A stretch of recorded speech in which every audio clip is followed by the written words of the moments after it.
Hi, I'm Anna McEwen, and this is The Epic Narrative. And now, my dad, Bob Switzer. Okay. So so much happened last week. If you only listen to one, it's still good. Like that. That's why I like epic narratives. You literally can listen to any one of these podcasts, and you get into the story. There's just so much going on all the time, and that's one of the things we covered last week was all the stuff that was going on in David's move when he moves out of Jerusalem, and why he does it, and who he takes with him, and we kind of leave him camped out at the fords of the River Jordan. So this is a place where there's, for lack of a better visual, there's like lots of little islands. It's fairly shallow water. It wouldn't be during the spring, all that would disappear. But this is like a really wide part of the river.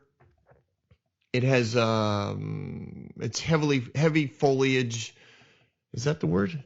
Lots of woods, bushes, trees on either side of the bank. So him and his whole party, which if you throw in the 400 to 600 soldiers, family, friends, you're probably talking about and advisors. He took a lot of advisors with him, concubines. You're probably talking 800 people camping out with virtually no supplies. Now Zibiah did bring them supplies. They at least have food, and they're just all kind of finding their way. And it's kind of cool to think about. This David David and those that have been with him for a long time, like this felt familiar. Because remember, he spent all that time in the wilderness. Not just in the cave, but if you remember way back, almost a year ago when we were talking about this, it just seems like so long ago, but not that long ago.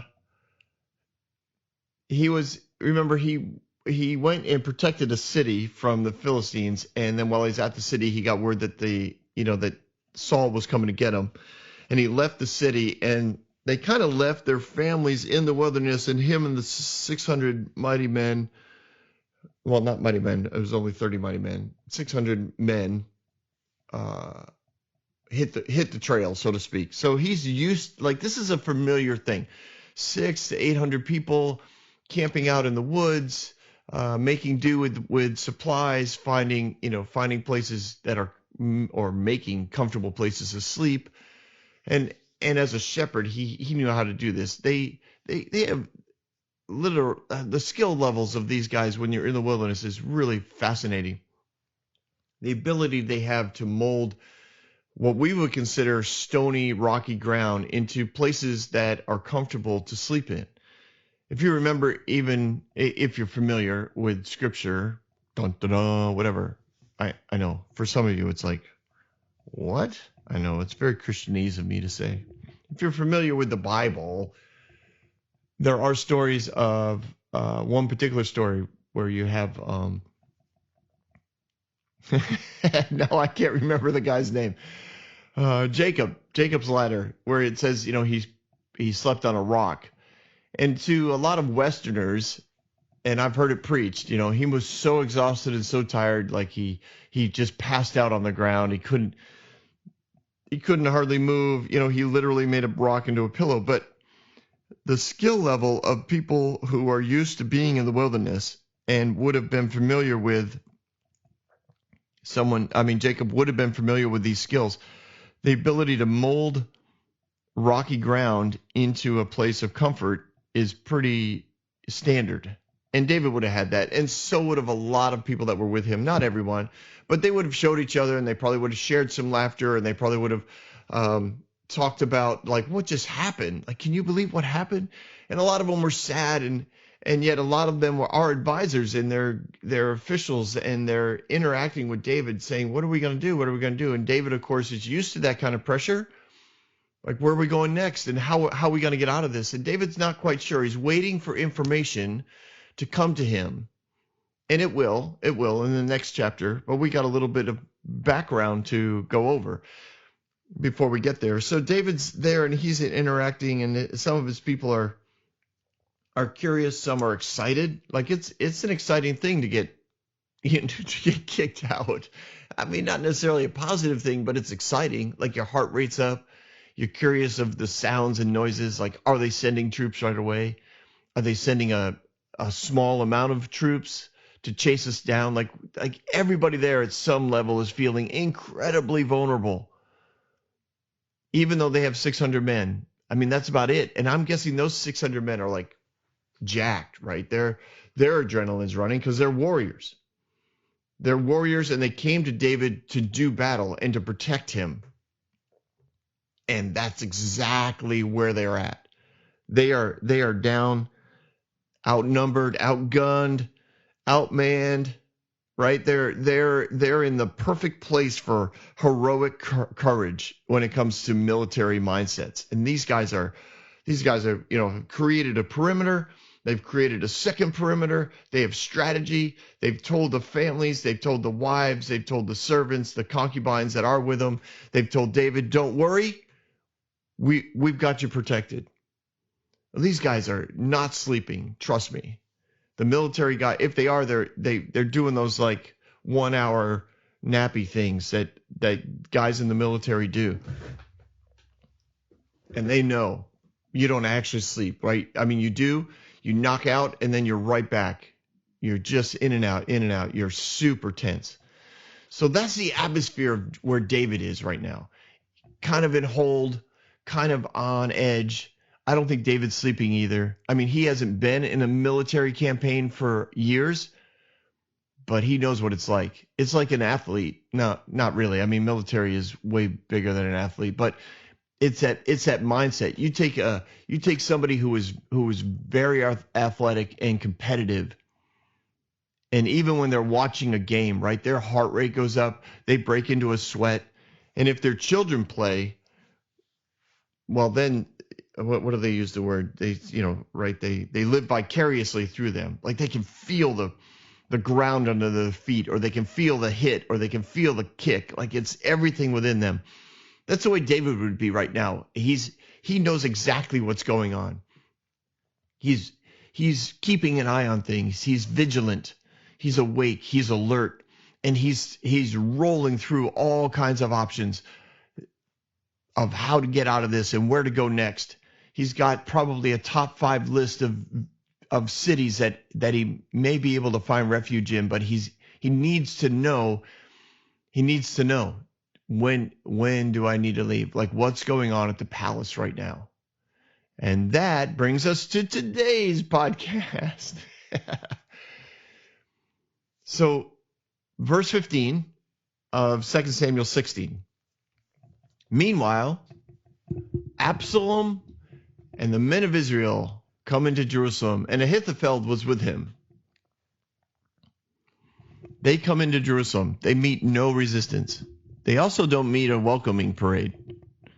Remember down in Hebron, everybody was in love with Absalom. Everybody who showed up to the party at some level thought, this is awesome, Absalom's awesome, everybody's happy. He's offering sacrifices to the Lord, so this is clearly a God thing. And elders are showing up, and families are showing up, and advisors are showing up, and Ahithophel showed up, and that was like a big deal.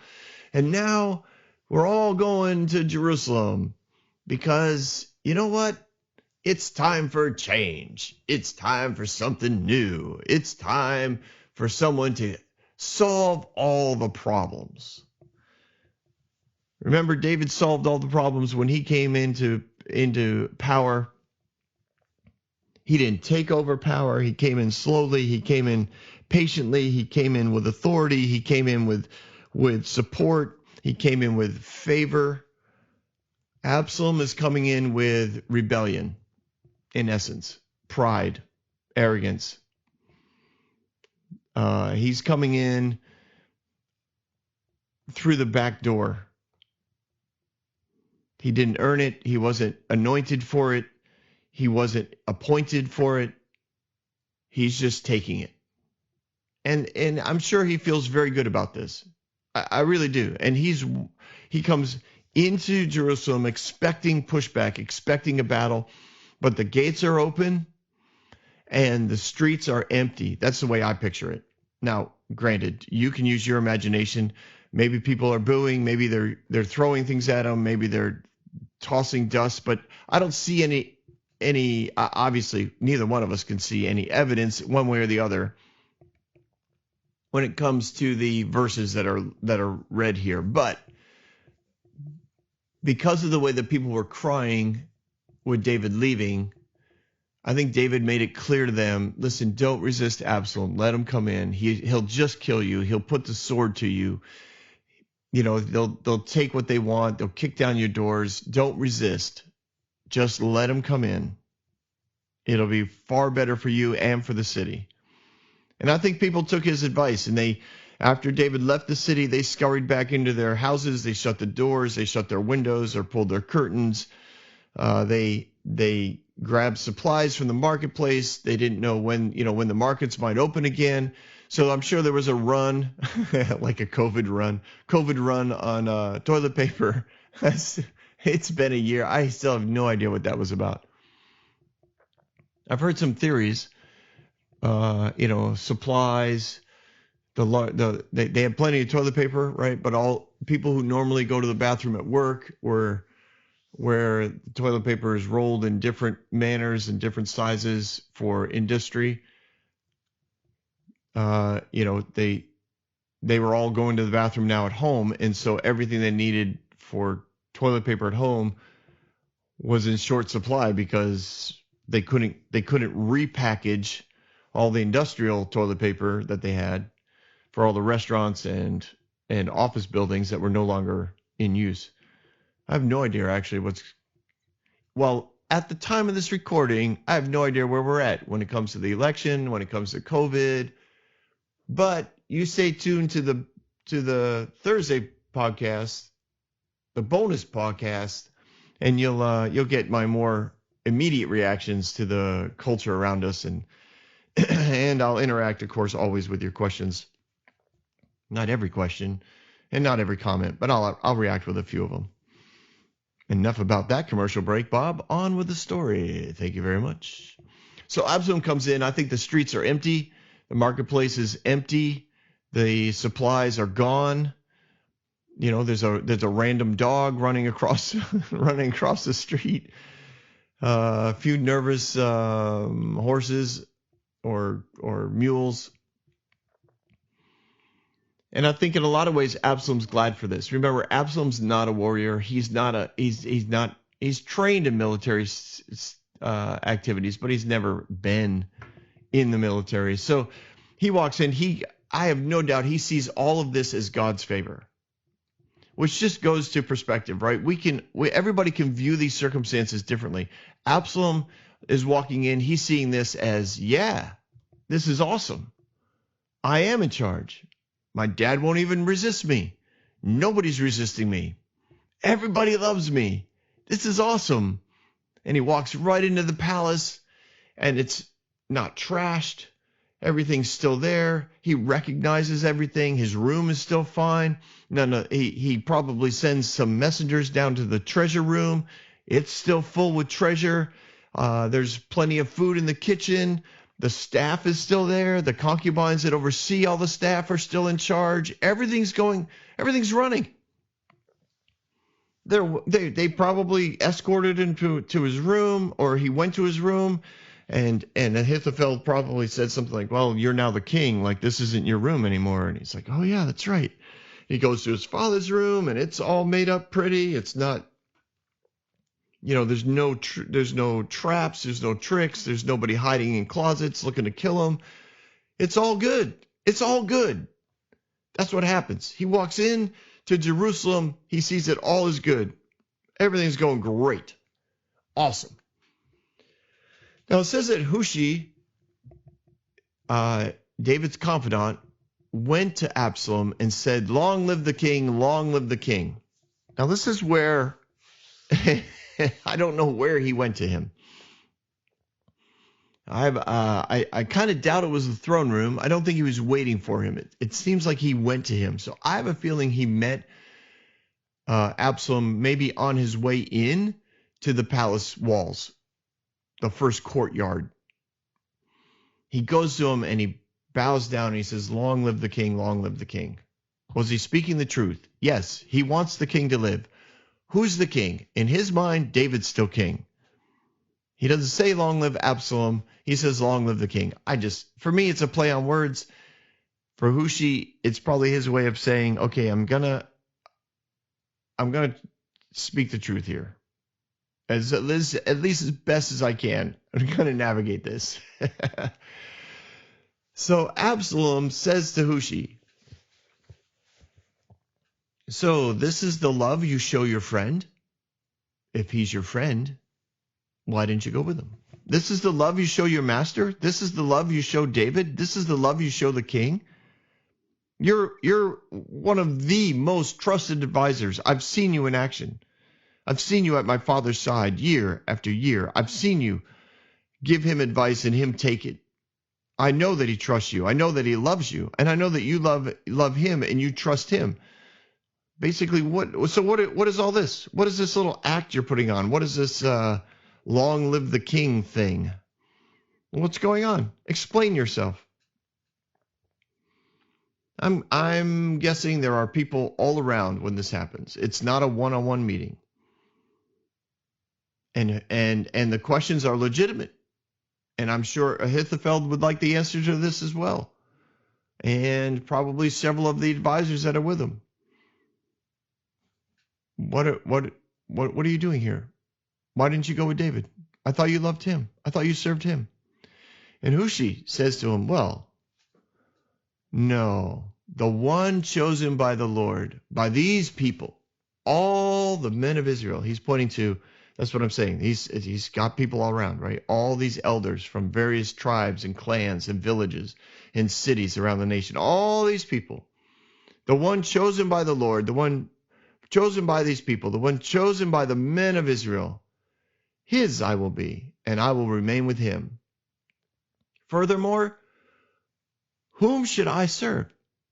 Should I not serve the Son, just as I served your father? So I will serve you. So his basic premise is a little bit of flattery mixed in with the truth. He says, hey, if you're in charge, you've been chosen by the elders, who am I to stand in the way? And if God is with you, God is with you. I'm going to remain with the office of the king. That's my loyalty. My loyalty is to give the best advice I can to whoever is king. It would be like a president being able to keep the chief of staff when a new president takes over. A trusted advisor, somebody who interacts with everything that's going on in the nation, or Secretary of State, something like that. And he says, you know what? This person has done a great job. That I think they did a great job with the last president. I'm going to keep them. It'd be similar to that. Only I guess the flip side would be the Secretary of State. Like when the new president comes into the White House, the Secretary of State is there sitting in the cabinet chair at the boardroom in the cabinet office. And the president says, what are you doing here? He's like, listen, I'm committed to whoever is running the country. I'm committed to what we're doing as a country. I'm going to give my advice freely and openly and as true as I can to whoever is in charge. And as strange as it might sound,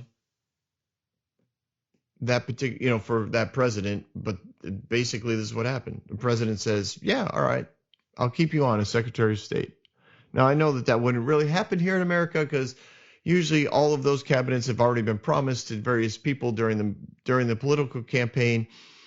And so when the campaign's over and they actually do become president, then they owe those positions to people they've already promised them to. That's because we have a completely different style of government than they did back then. But I just wanted to kind of give you a basic kind of weird it's an unusual thing, but it's not, it wasn't unthinkable that someone would be committed to the nation, to whoever is king of that nation, to remain on as an advisor. And so Absalom kept him around. And just for added measure, who she throws this in. Furthermore, whom should I serve? Should I not serve the son just as I serve the father? I'll serve you too. So he not only commits himself to the nation, he commits himself to the family. And that means a lot. That means a lot, especially in that culture. To say, listen, I served your dad. Why wouldn't I serve you? There's no difference between you and your father. You're both chosen. You're both kings, and I'm an advisor to both of you. I'm not going to be disloyal. I love your family, and I'm going to support you. So this meant a lot to Absalom, and Absalom's like, good. All right, we're good. So Absalom turns to Ahithophel. Now, it probably wasn't an immediate turn. It probably wasn't done in the moment.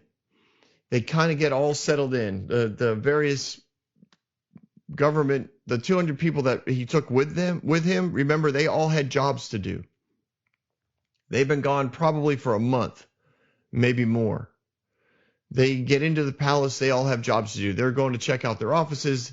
They've all been promoted because David took his whole cabinet with him. So now they're all in charge of things. They've got people to contact. They've got servants to send messenger. They've got messenger to send. They got stuff to do. I can't find the words.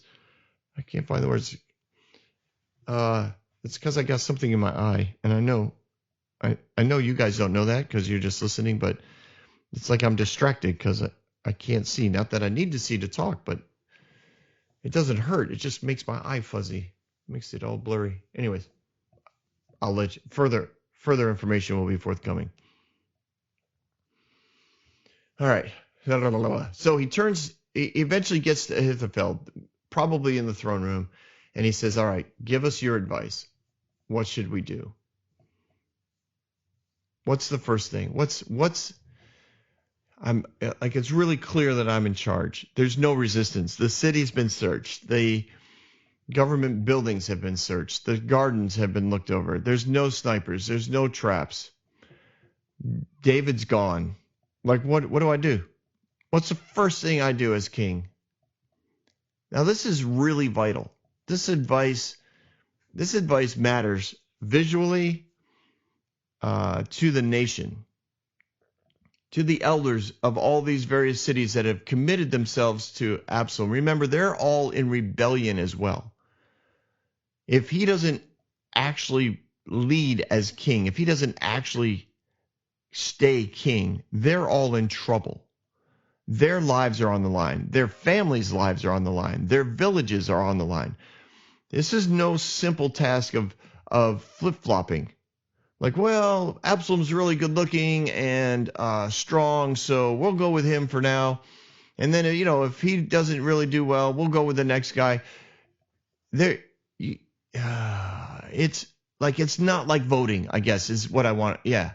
It's not like casting a vote like it is here in America. Like, we can vote for somebody and we can vote Democratic for Congress. We can vote Republican for president. We can vote independent for representatives. Like, it doesn't, we can change our vote. We can register as one thing and vote a different way. It doesn't impact our lives. I mean, it might, because, the losing side freaks out and does weird things or dangerous things like burn cities or smash cars. But that speaks more so to their character, not to the culture of the nation. And then the culture of the Middle East would have been, if you're going to back this guy and he loses, you're committing your life, potentially. You're committing your life to this. Because if he loses and David comes back or a new guy takes over, there's a good chance you die. And not just you, but your family. Because if I kill you, your family's going to want retribution and they're going to come after me. So I need to kill all of them as well. And that's why they would kill the whole family.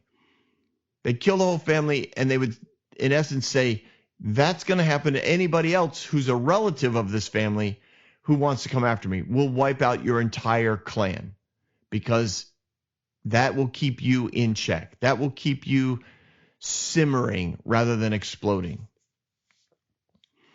So all these elders and leaders of the nation that are sitting there watching what's going on, and they're in the palace, and they're also making their way, so to speak. They're finding housing, they're finding food, they're sending back messengers, blow the trumpet, Absalom is king.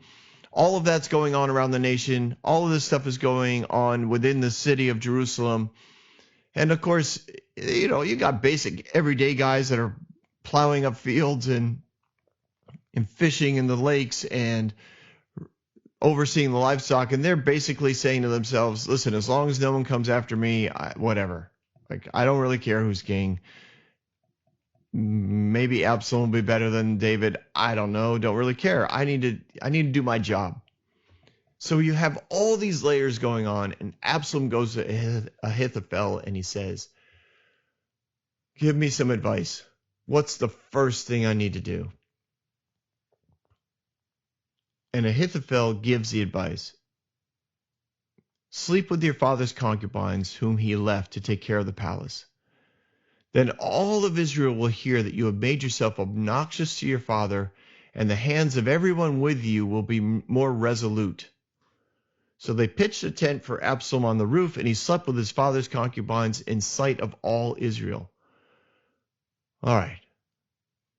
This is a big freaking deal on a whole lot of levels. If you remember, I dealt with this back when Nathan confronted David, and I think God knew that this was a possibility. He knew that David was opening himself up to be mocked by having his concubines raped.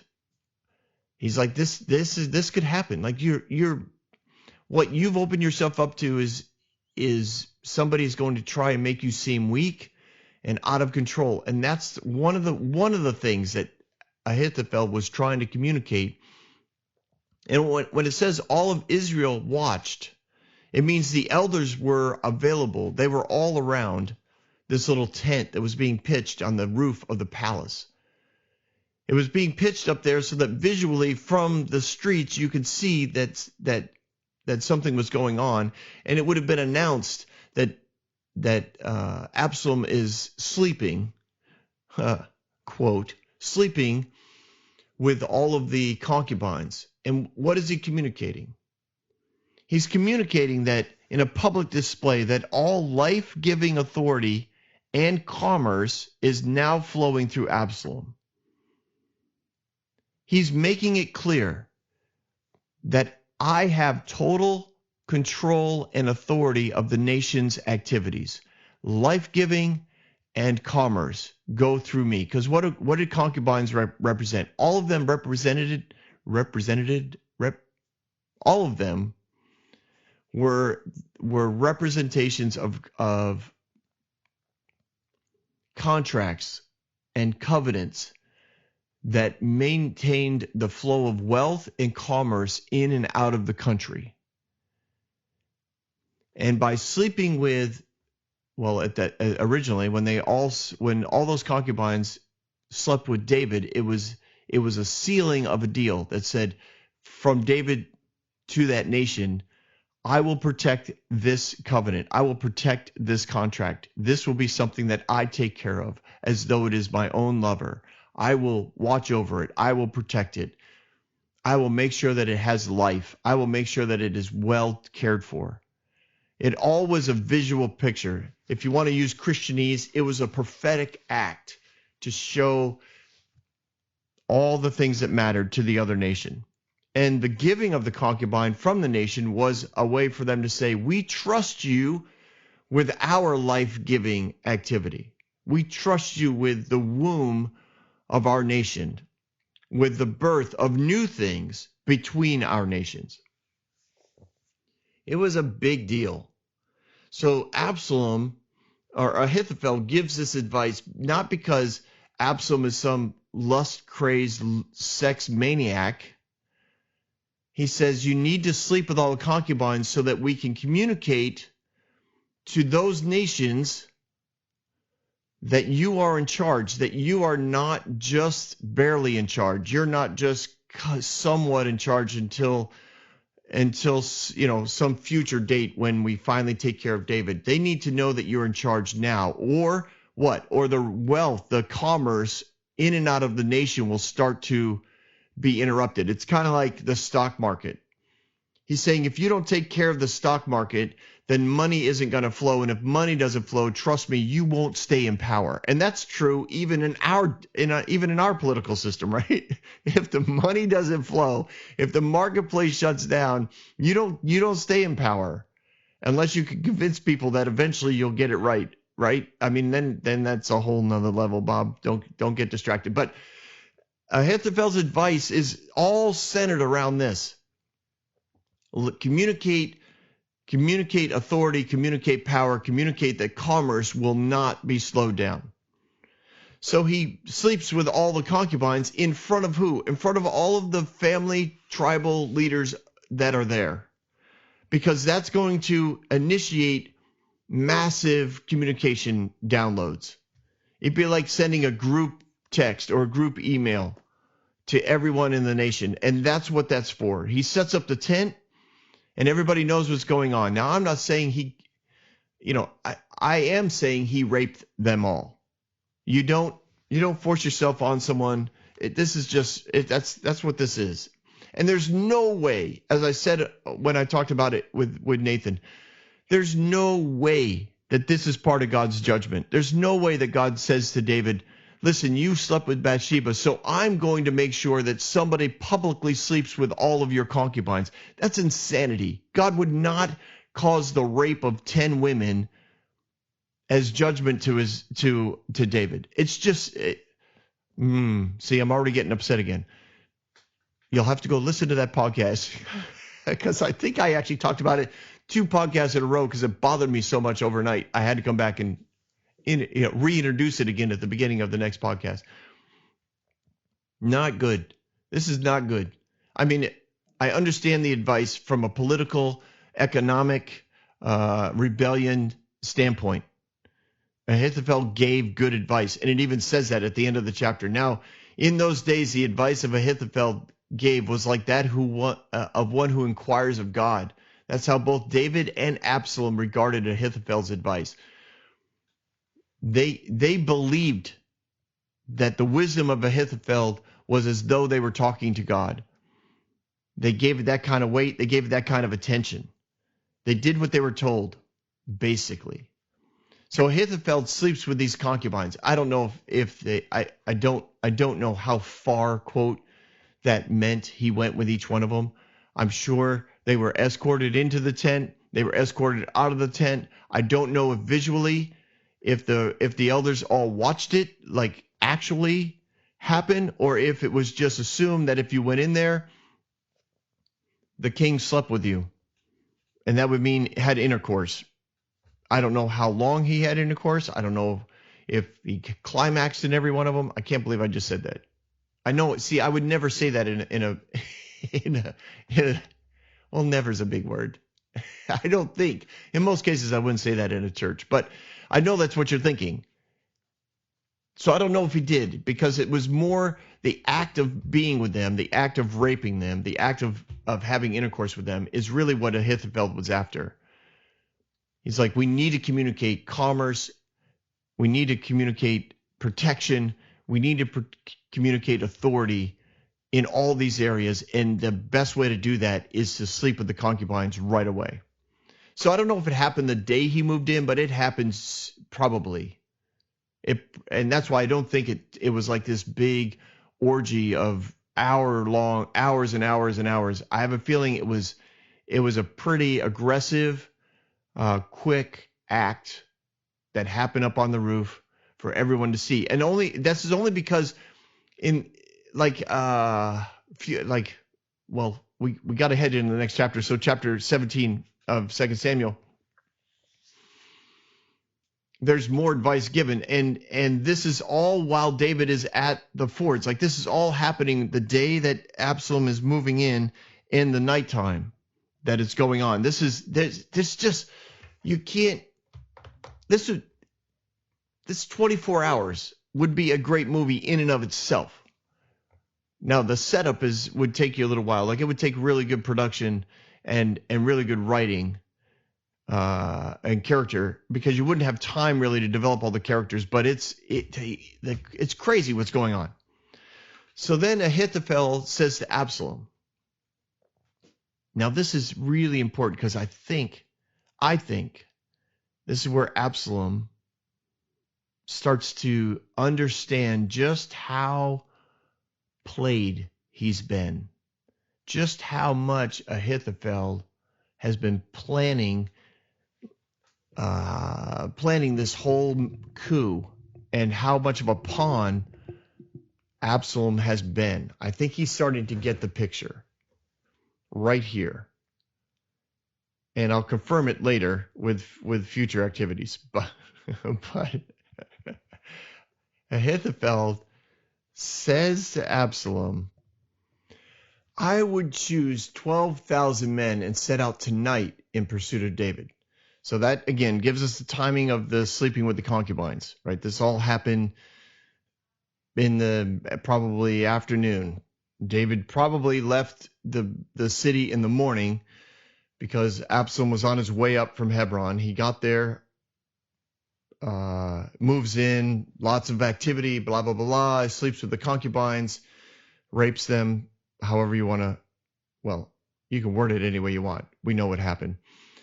And then he says, listen, I would choose 12,000 men and set out tonight in pursuit of David. I would attack him while he's very weak and weary. I would strike him with terror, and then all the people with him will flee. I would strike down only the king and bring all the people back to you. The death of the man you seek will mean the return of all the people will be unharmed. This plan seemed good to Absalom and to all the elders of Israel. All right, so let's break this down, because there is so much in this verse. So the first round of advice he gives Absalom steps right into. Sleeps with his father's concubines. And not only, everybody sees it, it also brings the resolve of those that are with him, right? All those elders. It basically seals the deal for them. They were there when this happened. They were there when Absalom took total authority as king. Absalom understands what that does, right? It puts the full authority of kingship in him. He now has authority over commerce. He has authority over military / protection of that commerce and of the nation. He life-giving, all that. Remember, Absalom's no humble dude. He's an arrogant man. He's a beautiful man. He's a powerful man. And Ahithophel now comes to him with the next round of advice. And the advice is basically, let me take 12,000 men out tonight. Attack David while he's weak. I mean, he's got what? At most we can guess, he took the palace guard with him. So that's about 600 men. He can't be far from here. He's on foot. He didn't take any of the horses, none of the chariots, none of the carts, none of the supplies, none of the tents. Like he is weak. He is weary. He's been pushed out of his city. He's probably sleeping on the ground, if he's sleeping at all. I will strike with terror. In other words, come quickly, and I will cause mayhem, and all the people around him will flee. We'll show up with 12,000 men. It'll freak him out. It'll freak out the men that are with him. He won't have any protection. And then listen, I will only kill David. And I'll bring back your mom. I'll bring back the sisters, the brothers. I'll bring back all of their servants. I'll bring back all of their children. I'll bring everybody back alive except for David. And if I come back with the head of David, then there is no way that in other words, there's no way you don't remain king. And everybody's like, actually, that's a good idea. That's a good idea. We like that idea. Yeah, this is good. He says, another way of putting it this way, Ahithophel goes to David and says, let me kill David.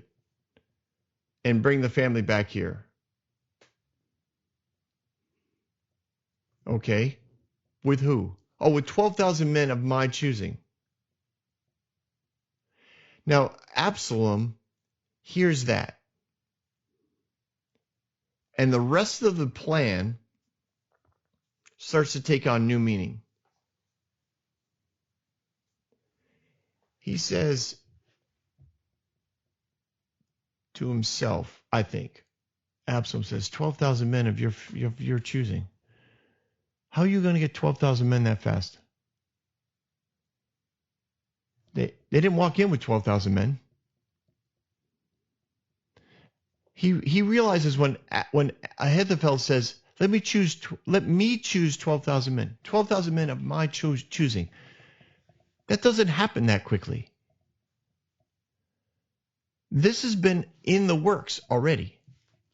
That's what he hears when he hears Ahithophel say, let me choose 12,000 men and pursue David tonight. He hears within that phrasing, he hears, I've already got troops that are loyal to me. I've already got men who are armed and ready to be led by me. I don't want to go to war with David. I don't think we can win a war with David. I think we need to kill David now, because if we don't kill him now, we're probably not going to win this. So he hears a lack of confidence in his ability to lead the nation in battle against David. There's a lack of confidence in the loyalty or the supplies or the rest of the nation to fall into line if David's left alive.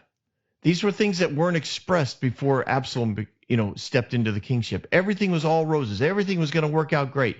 Now he hears Ahithophel say, "Oh, I've already put together. You don't get 12,000 men overnight, or in less than a night. You don't get those guys put together that quickly." Ahithophel's already got this plan in place. He's already got the logistics worked out. 12,000 troops are already waiting to be led. By whom? By Ahithophel, not by Absalom. So he hears, I've already got a plan. I've already got troops. He hears, I don't think this is going to go as well as you think it does if we don't kill David right away. And I don't think or really trust that you're going to kill your father.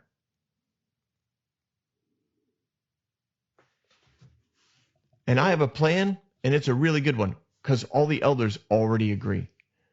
You realize there was no pushback.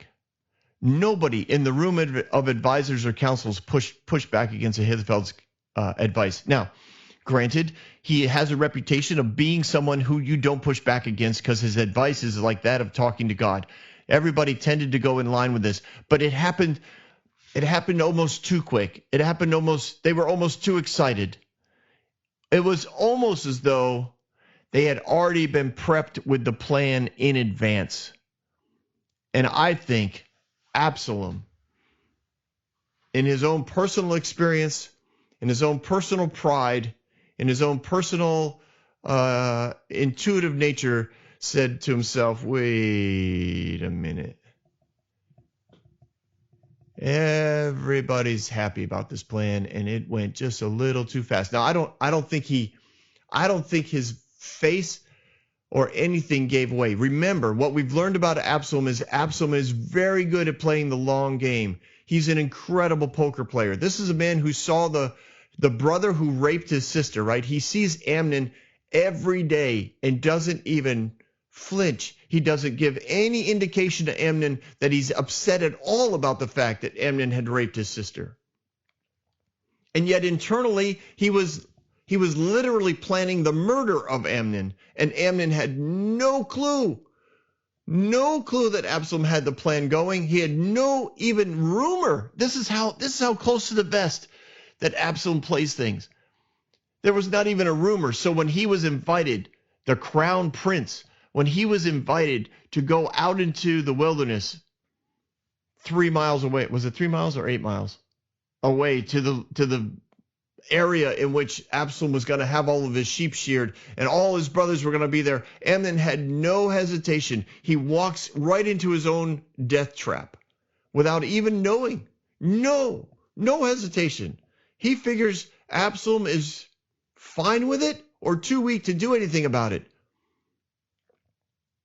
And yet Absalom had been planning that death for 2 years and never gave an indication. So that's why I think when Ahithophel is speaking and the elders are all in agreement and everybody's in council is like, this is a great plan. This is the plan to go with. Absalom is I don't know, smiling. I don't know, stone-faced. Maybe he gets up from the throne, wanders around, rubs his hand over the top of his head. I just picture him thinking, okay, what's my best play here? How do I confirm my suspicions? How do I know whether or not these people are loyal to me or loyal to Ahithophel? And then he remembers Hushi. And Hushi wasn't part of this little party. And Absalom says, hey, go get Hushi. I'd like to hear what he has to say. Honestly, the horror, I think, that struck Ahithophel, I don't know if his face showed it, but internally he had to be racked over the, oh my gosh, he's questioning me. He's questioning what I'm doing. I don't think it was more of an arrogant thing. I think he knew I played him. Maybe I played him one too many times. Maybe I played him too quickly. Like you wonder, because the elders, I think, were involved in this, you wonder if a few of them were maybe too enthusiastic. You ever met somebody who knows a secret and then plays, is supposed to kind of play a role and they overplay it and you think, oh my gosh, will you just stop? My mother did that to me. Little side note. I was going to, the girl I married, okay, my wife and I have been married for, it'll be 35 years. Well, by the time you hear this, it'll be over 35 years. And we had been dating for, 9 months. And I was going to ask her to marry me. And I told my mom the night before, because we were going to go to a sunrise. And I was going to, top of a mountain. I was going to ask her to marry me because there was all reasons for that. I don't need to go into those details. They're fun. I think it's a great story. But anyways, my mom knows, right? So my mom she literally can't contain herself. And so the whole evening, she's like, oh, so where are you going again tomorrow, Lori? Where are you going? Sunrise. Oh, that's so nice. That's so nice. Isn't that nice? And then my dad comes home from work and she's like, oh, honey, ask Lori where Bob's taking her tomorrow. Where's Bob taking you again tomorrow? Ask her. And he'd be like, so where are you going tomorrow? Oh, Bob and I are going to a sunrise on top of, this mountain. Oh. And he's thinking, I don't get it. And my mom's just like, wide-eyed and like, isn't that gonna be special? Isn't that gonna be awesome? And my dad's like, yeah, that sounds really good. And I'm like dying inside, like, oh, Mom, will you stop? And then my sister came over. Yeah. Oh, Guess what Bob's doing tomorrow with Lori? Guess where Bob's going tomorrow morning? Gotta get up early. Oh, my word. So yeah, my wife, my soon-to-be fiance, suspected something was up. And I look back and honestly, it's funny. It's cute. Like, it's my mom. Like, she just was too excited. Everybody loved this girl that I married, and they still do. She's amazing. And they were super excited I could get somebody that awesome, I think. And I don't blame. I still freak out. I saw an old picture of us yesterday, and I looked at us and I thought, why did she say yes to me? Oh my word! I mean, look at me. Sorry, on with the story. So I think Ahithophel has that moment where he's like, uh-oh, Like, guys, like you played it, you're playing this over the top. Relax, relax. And then when Absalom's like, you know what, I'd like to get Hushi's advice on this. Bring him in. So Hushi comes in and he says, so Ahithophel's given his advice. Should we do what he says? And if not, then what do you think we should do?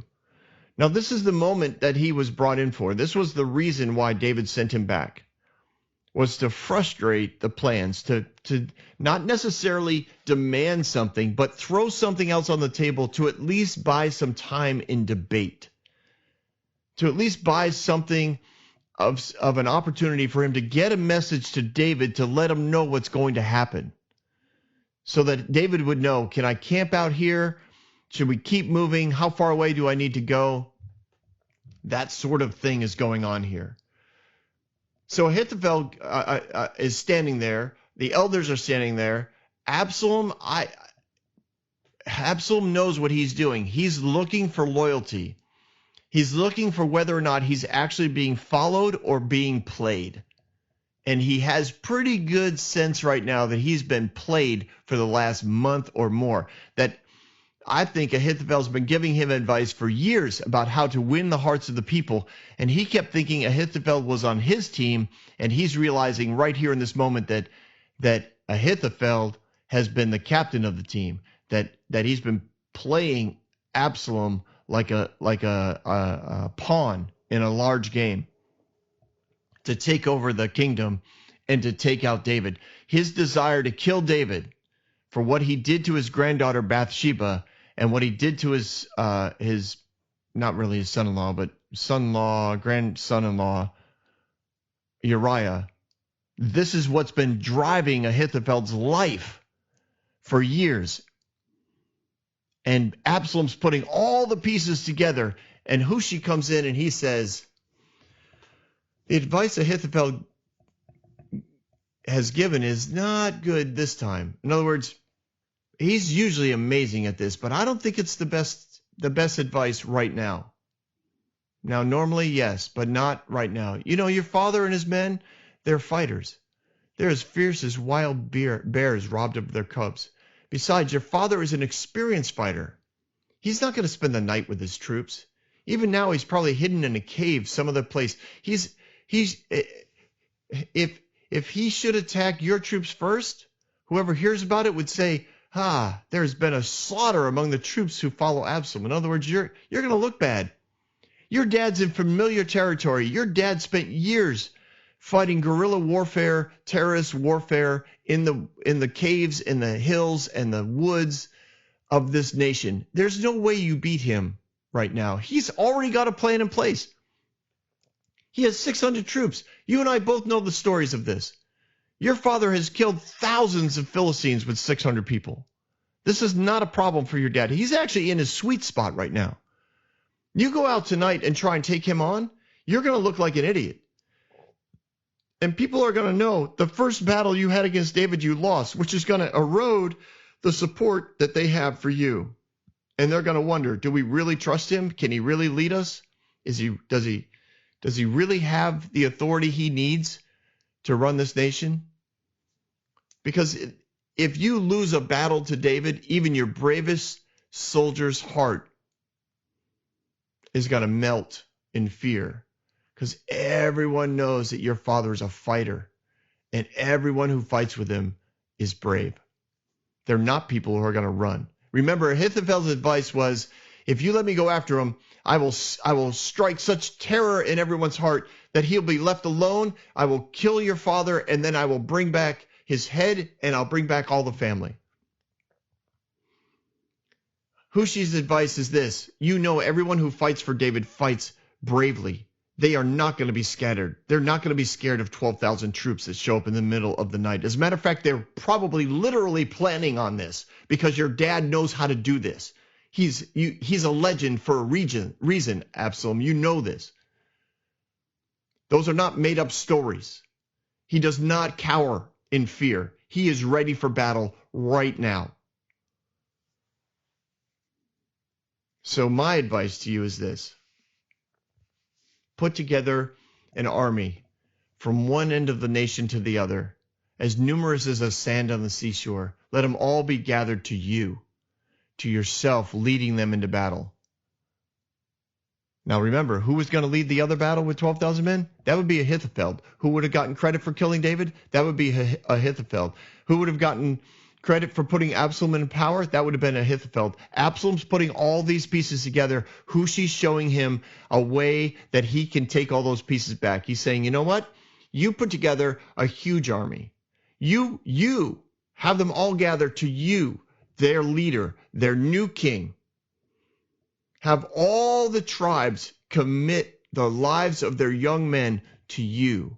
Show leadership, show commitment, show loyalty to you, not to David. Let them all come to you, Absalom. And then attack him wherever he is. Wherever he's hiding out, we'll know by then. It's not going to be a big deal. And you'll have so many troops, you'll fall on him like the dew settles on the ground. Neither him or any of his men will be left alive. Remember, Ahithophel wasn't going to kill everybody. He was going to scatter everybody and only kill David because it was personal and it was revenge. And it's been a plan that he's had in place for years. And you're just a pawn in his little scheme. And you're doing what you're told. You're not leading, you're following. I'm telling you some advice on how you can lead, how you can be the one in charge, how you can be the one that people are loyal to, how you can be the one who gave the advice and everybody followed. You're not going to be a follower of Ahithophel. Ahithophel will need to follow you. Listen, if your dad goes into a city, who cares? You bring enough ropes, you'll just pull the walls down. You'll have so many people on your side that by the time you're done defeating your father and whatever city he's in, there won't be a pebble left to stand on top of each other. And by the time he was done with this speech, and I'm sure, in my mind, in my little visual, this was exciting. This was like a pep rally. This was like a coach in a locker room before a big game. Man, people were so fired up. And the people cheered, I think, when he was done. The advice of Hushi is better than that of Ahithophel, for the Lord had determined to frustrate the good advice of Ahithophel in order to bring disaster upon Absalom. Now, again, I don't think God's desire is to kill anyone. I don't think God's plan was to kill Absalom. And I think we'll see that later on in the story because we see it in the heart of David. But to frustrate the plans of the enemy? Absolutely. And that's exactly what he did.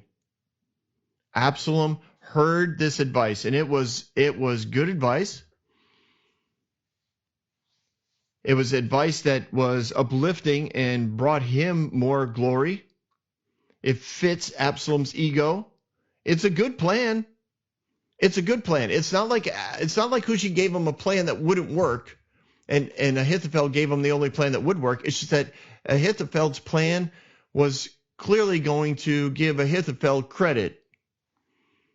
It also showed from Absalom's perspective that Ahithophel's been working on this for a while, and Ahithophel doesn't trust him to kill David. Hushi's advice brings all the glory to Absalom. It puts him in the center of a huge army. And of course, I mean, he loves that stuff, right? He's a glamour dude. Like, he doesn't go camping, he goes glamping. He plays off to his strength, and his strength is good looks. From the top of his head to the bottom of his feet, the Bible says he is a stud. And this plan puts him in the middle of a huge army. He will look like the leader that he believes himself to be. And it would work if he was a good leader. And if David wasn't a military genius. And it also does another thing. It gives David time. And that was really Hushi's main goal. Give it good advice that frustrates or is the opposite of Ahithophel's advice and gives David time. And he is in his wisdom, he was able to do both. Oh my goodness, we've been going for an hour. Can you believe that? Oh. And you will, and then the next verse. All right, we'll deal with that next week. Good stuff going on. Lots of stuff going on. I don't know. Is there a spiritual lesson in all this? Oh, you can figure it out. There's lots of lessons. It's a story. There's always stuff you can learn from. So I hope you learned a few things today. And if nothing else, I hope you had fun listening. I look forward to continuing this epic narrative on the next podcast.